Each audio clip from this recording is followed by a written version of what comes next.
You've said, and this is a quote I have from Jake Wallace Simons's book, that since the IDF have been giving warnings and conducting evacuations before having to do what you've just described, this has helped Hamas survive and ultimately prolonged the war, and with it, the devastation.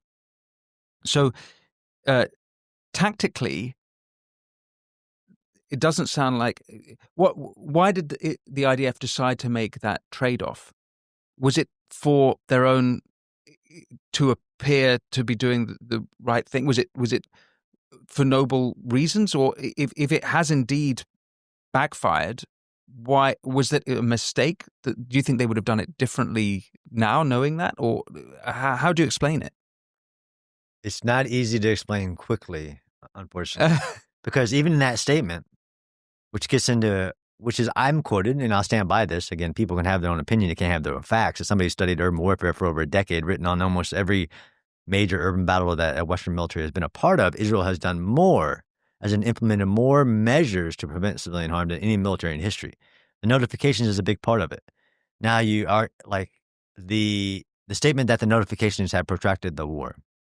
There are many things that have protracted this war and prevented the IDF from achieving their goals, or even Israel.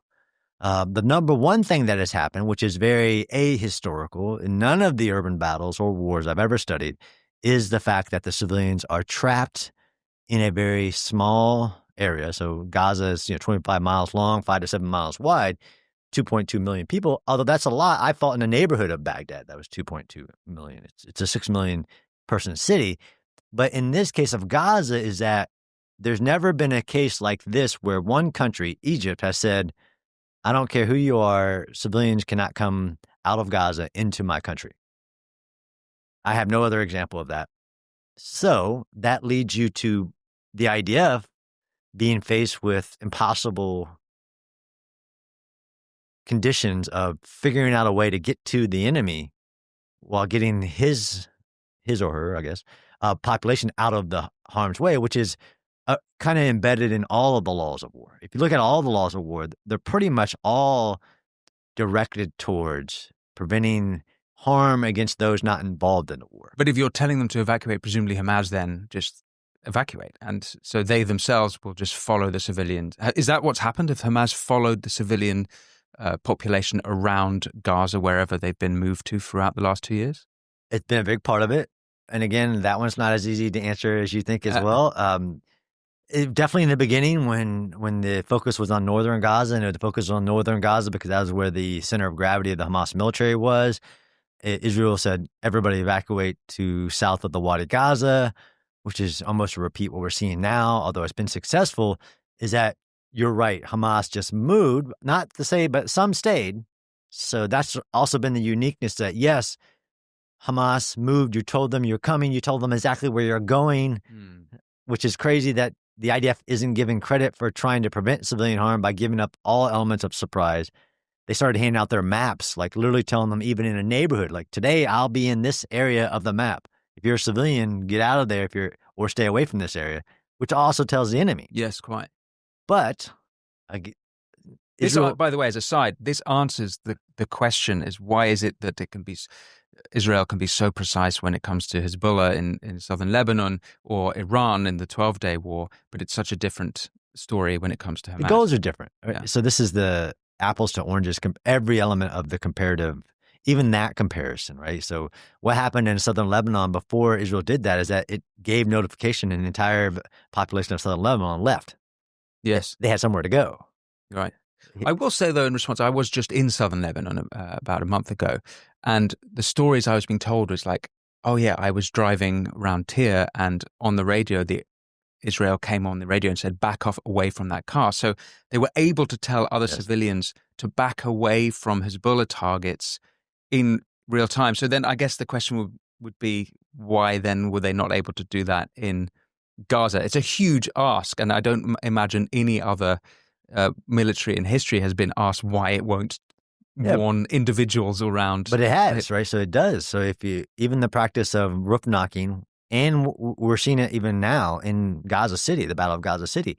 There's a building that the IDF identify has military purpose for it, whether it's holding Hamas fighters, used for communication, whatever. They call everybody in that building, say, please evacuate this building. You have an hour. It's something they've done in the past. So they actually do it in Gaza as well, but there are so many differences on the density of the population, the notification, the types of targets, the intelligence variables. So they're actually doing it in Gaza as well, but the contexts are also massively different. You have to give the IDF credit for the way they notify civilians, and not just the flyers that they drop, but the same thing with the TV, social media, radio, direct calls. And they've aired some of these where they'll call a family in Gaza. They did it in Rafah, where they had a very high percentage of evacuation, where they will call a father of a family and say, is this so-and-so? Yes, this is so-and-so. This is the IDF. How many people do you have in your home? This many. Please evacuate. I'd rather die, is what the person says on the other end. It's just crazy to say that the IDF haven't gone above and beyond what's anybody's ever done in the past. So nobody's ever done these phone calls, voice messages, drones, handing out their maps. None of that. And they keep it up because all warfare is always a balance between the military objective and the humanitarian imperatives. So even when the law says you can and can't do this, there's always a factor of you still need to do everything reasonable and feasible to limit civilian harm. And Israel has done that in spades in a condition that no other military has ever faced, especially in Gaza, with the civilians being trapped and creating this problem of even the enemy going into the safest areas like al-Mawasi. Where was Mohammed Def, who is the commander, the ghost of Gaza, the number one commander of Hamas for 3 decades? He was killed near al-Mawasi humanitarian zone, where he was using the one area that's supposed to be safe for civilians as a shield to hide himself. Right. Is there anything I've missed in this conversation so far on Hamas military capability? So we've talked a decent about their missiles, IED use, and then they will have had some artillery, presumably, and some mortars. Not artillery. They have mortars, medium to light mortars. The sniper threat is really big there. So the sniper threat is as big as they're snipers. They're snipers. Okay. Every time that I've gone in, it's been a very high threat. The ID threat is always evolving a bit, and it is a faceless, really hard to combat threat. Although, again, Israel is very creative in how they lead with the bulldozer, things like that are help minimize. But you always have to look at what do you mean they lead with a bulldozer? So Israel, unlike any military outside of the few high intensity fights that the Western military have been involved in, like the Battle of Fallujah or even Mosul, Mawari, Israel is the only military in the world that by design leads with this very large bulldozer, a D9 bulldozer, in front of their formation going into a contested urban environment. Because not only can it take the hit of any IED, doesn't matter what it is, it can take the hit of any RPG or anything that the enemy wants to stop it. You can't stop it. So if the IDF are going into an area, any neighborhood, they're usually leading with that bulldozer just as a protective element to clear the way and protect the tank that's behind it, with the infantry personnel carrier that's behind that, with the infantry on the ground behind that. That bulldozer becomes the critical piece of equipment. It really became important during this war when, like the U.S. administration said, I'm not going to send you Caterpillar bulldozer replacement parts. And everybody's like, oh, that doesn't matter. No. They're saying they're going to take away on one of the most critical things that protects the IDF in Gaza. So October 27th, 20 days after, we've only done 20 days of the war so far. October 27th, the IDF launched their full-scale ground invasion of Gaza. Yep. I've read it was 100,000 troops. Is that accurate, or is that an overstatement? No, it's an understatement. Oh, right. Yeah, because then how do you measure tooth versus tail? What divisions are actually penetrating versus fighter versus logistics? So there are over 300,000 that were mobilized on October 8th. Probably about 300,000 arrayed around Gaza. When you get into pushing into Gaza, so the 4 divisions that are pushing in, if you counted those, you get to about 100,000 yet. Ah, but okay. it's way more than that. And that's into northern Gaza. They went into southern. They attacked every element. Some people argue they should have attacked greater into southern, but if you look at the array of divisions, it's 3 divisions in northern Gaza, and then 1 division central Gaza, and 1 division towards southern. What their goal isn't the same as the 3 divisions, since northern Gaza was the main effort.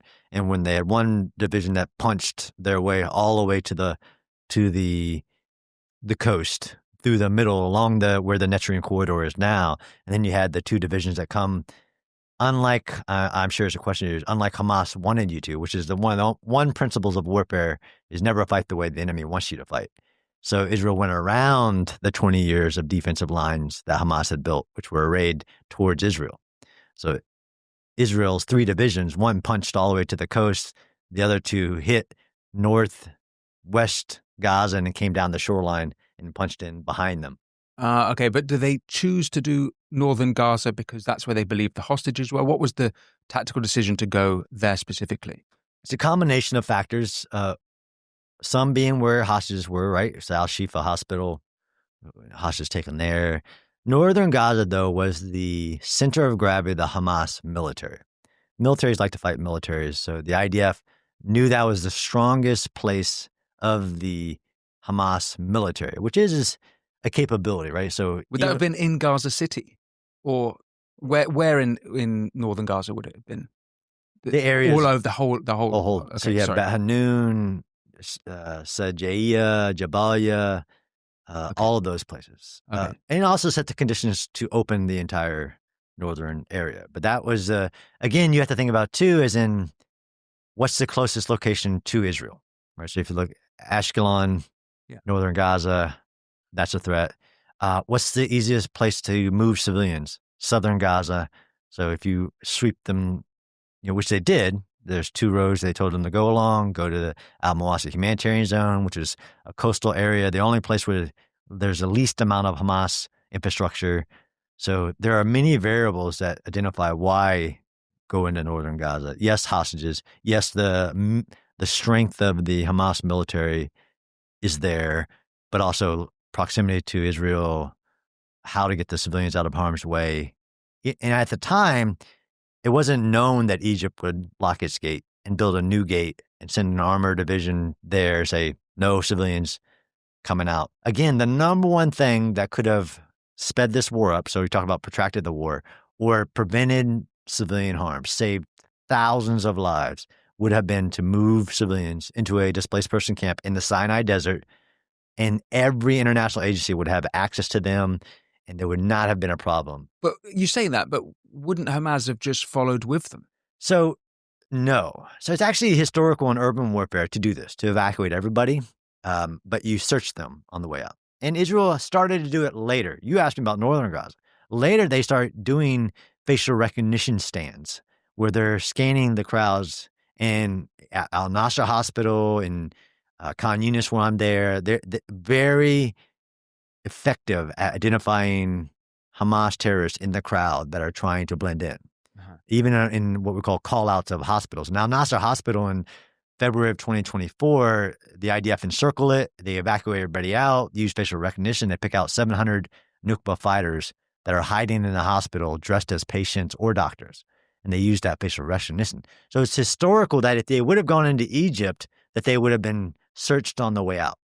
Right. And I'm not saying that if you're somebody who, I guess if you're on the Hamas cause, if you understand warfare, it isn't that these people get killed. There is a reconciliation process that happens after wars. So there's an echelon of Hamas, right? You have Hamas political bureau, you have Hamas's military, but I don't think the Hamas military would have been foolish enough to try to do that, try to cross the border and to go that way without being identified as that and being grabbed. Right. And it's not that they all leave either. So this is going back to, doesn't Hamas just move? Israel has been very effective at destroying Hamas's military, despite the constraints that we've been talking about for the last, whatever hour or whatever. Israel's military fights a certain way too. That isn't like others. They're raiding method. It's a raiding military. It's designed to raid into enemy and come back out. But the way they've done that and still destroyed all 5 of those brigades, all 24 of those battalions, then you get to, but John, there's still just as many fighters. Yes, I mean, it's a very radicalized population. That's a fact as well. So the average age of a new Hamas fighter is 16 right now because they have a radicalized population they've radicalized since birth, who is, once they think they're of age, and all of a sudden now you're Hamas, it's the only way to make money in Gaza. But the entire Hamas's military, as in all the named commanders, have been eliminated.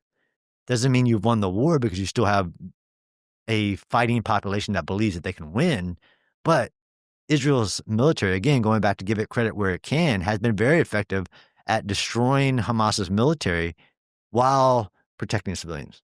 Just back to the point of Egypt. So they decided not to go ahead with these early plans, specifically because they thought they would be helping the quote unquote Palestinian cause. Is that right? By not by not letting Gazans into Egypt. But not only that, didn't they also agree with Israel to close the Rafah crossing and allow aid to go in via the Karim Shalom crossing on the Israel side? Have I understood that? So why would they even close the Rafah crossing then? Out of fear of things coming in, I'm sure. There's different time periods because it opened back up. There's definitely lots of humanitarian aid that's flowed through Egypt's border. Okay. It didn't close this entire 2 years. There was a period in the beginning, of course, where it was closed in order to control it. Then there was the issue of the Rafah-Philadelphia corridor that caused a lot of tension because that was around the ceasefire negotiations at the beginning of 2025. Is that no, before then. The whole all eyes on Rafah. Oh, that's the Rafah offensive. The Rafah offensive was also, but also before that is the Philadelphia corridor offensive, and that caused a lot of problems with Egypt. So during that time, the Egypt crossing was closed because some people argued that Egypt didn't want the world to discover the tunnels that were between here. I personally don't believe that they knew the extent of the tunnel network, even of themselves. And again, people think that just on the other side of this border is Egypt. Well, while that's true, there's the giant Sinai Desert. And you have tribes that live along that area. You have a very small Egyptian military. Looking at the reasons on why Egypt closed its borders, it was this, of course, that political element. But domestically, they're not as strong as people believe as well. I mean, the Sisi government, the Muslim Brotherhood, the threats to their survival are legitimate. And they have to attend to that as a primary initiative. Okay, so they might say it was for the Palestinian cause, Right. But more obvious is that if you have a bunch of people sympathetic to Hamas, which is a Muslim Brotherhood offshoot, that's going to agitate. And again, history, if that was the reason, why did they eradicate 50,000 Palestinian people living in Egypt, Rafah, in 2017? They eradicated them? Well, as in forced displaced, which is a difference between temporarily displaced. Into the rest of Egypt. Who knows where they all went. Or back into Gaza. But that's a fact. And the UN did report on it, although it didn't, there weren't protests in the United States about it, where the UN reported that they were doing this. But out of counter-terror, is what they called it, they destroyed thousands and thousands of homes on their side and displaced that entire Palestinian population on their side of the border. I'd also say I met and had dinner with a refugee from Gaza who had paid an extremely high fee to evacuate via the Rafah crossing and via the south, and he ended up in Egypt and then eventually went up to Greece. So the estimate is 100,000 Gazans have left through Egypt if they pay anywhere from $2,000 to $10,000. Since when? Since October 7th. 100,000. Yep. Okay, and that money's going to the Egyptian government. Oh, to the Egyptians. To the Egyptians. Because you have Egyptian military. Again, we have a Western way of thinking about things sometimes. Like, I understand enough about the Middle East going, just because that went to somebody on the Egyptian border doesn't mean it was going to the government. You have military commanders doing their thing. You have the tribes have been there for a very long time that are experts at smuggling in and out. There's so many elements that profit from this.